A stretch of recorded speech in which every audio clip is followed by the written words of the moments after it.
and I'm an associate professor of Mexican American Studies at the University of Texas at San Antonio. I'm here representing Somos Más, or We Are Mexican American Studies, a San Antonio-based collective of university professors and scholars from community colleges and four-year universities. Somos Más also includes public school teachers who implement Más content in their courses and community-based educators. Our goal as scholars and professors in the field is to strengthen and continue to build existing Más programs in higher education, from curriculum, recruitment, and campus visibility, create a smooth Más pipeline from our community colleges to our four-year universities, and support the implementation of Más in pre-K through 12 through legislation, curriculum development, and teacher preparation in our respective institutions. Our vision is to implement Más throughout all grade levels in Texas public schools. As Dr. Carmona stated, in Texas, Mexican American and Latino students comprise 51% of school-aged children, and this demographic is expected to grow by 2050, according to the Hobby Center. Educational research shows that students who take Mexican American studies and other ethnic studies courses are more academically engaged. They graduate from high school at higher rates. They score better on standardized tests, and they achieve higher grades in all of their courses. It is important to note that the sample of students in this research was not limited to Mexican American students. All students who took Más courses, regardless of ethnicity and race, demonstrated high levels of academic achievement. As a collective of Más scholars invested in Texas public education, we are concerned with the proposed textbook, Mexican American Heritage, written by two non-experts in the field of Mexican American studies. This book does not reflect the rich interdisciplinary canon that has developed in Chicana and Chicano studies over the past 50 years. On the contrary, the Mexican American experience, as described and represented in this textbook, is replete with grave misrepresentations, severe inaccuracies, omissions, and oversimplifications, offensive racial stereotypes, and sanitized discussions of significant historical events that have impacted the Mexican American experience. On behalf of Somos Más, I'd like to share some of our preliminary findings and point to a few of the factual errors in this textbook.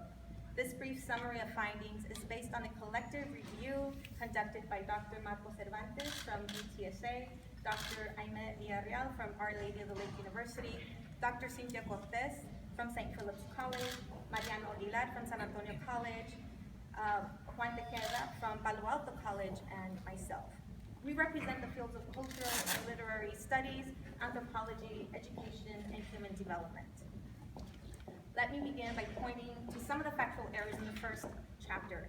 I'd like to add that the book is about 500 pages long, and the first chapter we found at least 3 to 4 severe errors on each page.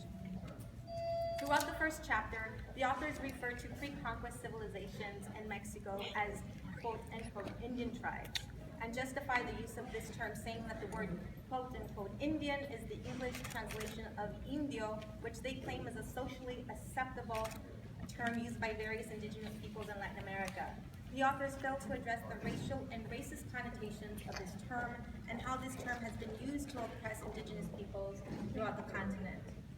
The authors also claim that old world diseases played a bigger part in destroying than European conquest. Chicana and Chicano studies scholars, as well as indigenous and studies scholars and historians, both Chicana and non-Chicana Chicano, have pointed that the population was reduced not principally because of disease, as these authors claim, but because of enslavement and systemic genocide. This ideological perspective sanitizes the impact of military conquest and the colonial political economic system that detribalized and decimated indigenous populations throughout the entire hemisphere. The authors make an exhaustive number of overgeneralizations and in some cases ambiguous statements about indigenous peoples. It was common for early civilizations, for example. That's one of the statements that they make throughout their text. They also make statements like their societies came to be based on tradition rather than information. Such overgeneralizations create a perception of indigenous peoples as culturally stagnant rather than dynamic, and ever-evolving.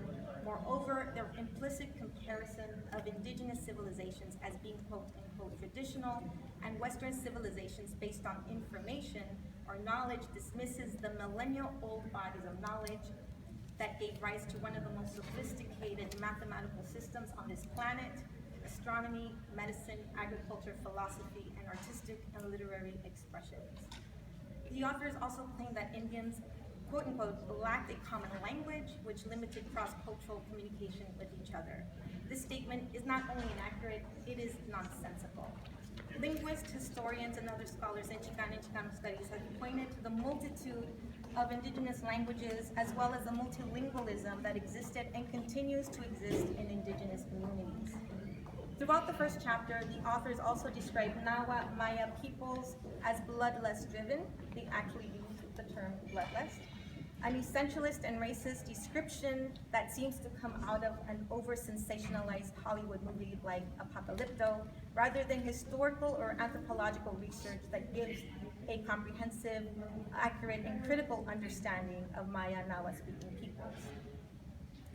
So, with all of this said, we urge the State Board of Education to not consider this textbook for classroom use.